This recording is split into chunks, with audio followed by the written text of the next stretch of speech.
মানব মননের কবি রবীন্দ্রনাথ ঠাকুরের অনেক কবিতায় আমরা শান্ত স্নিগ্ধ গ্রামীণ পরিবেশের চিত্র কিন্তু খুঁজে পাই গ্রাম্য মানুষের সহজ সরল জীবনযাত্রা, প্রকৃতির সাথে নিবিড় সম্পর্ক, জটিলতাহীন সরল প্রেম ভালোবাসার গল্প।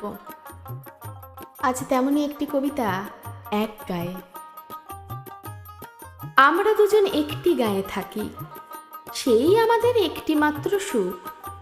তাদের গাছে গায়ে যে দোয়েল পাখি, তাহার গানে আমার নাচে বুক। তাহার দুটি পালন করা ভেড়া চড়ে বেড়াই মোদের বটমূলে।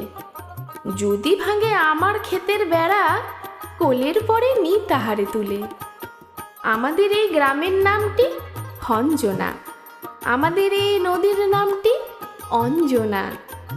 আমার নাম তো জানে গায়ের পাঁচজনে, আমাদের সেই তাহার নামটি রঞ্জনা। দুইটি পাড়ায় বড়ই কাছাকাছি, মাঝে শুধু একটি মাঠের ফাঁক। তাদের বনের অনেক মধুমাছি, মদির বনে বাঁধে মধুর চাক। তাদের ঘাটে পূজার জবা মালা ভেসে আসে মোদের বাঁধা ঘাটে।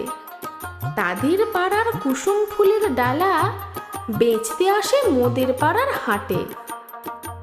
আমাদের এই গ্রামের নামটি খঞ্জনা, আমাদের এই নদীর নামটি অঞ্জনা।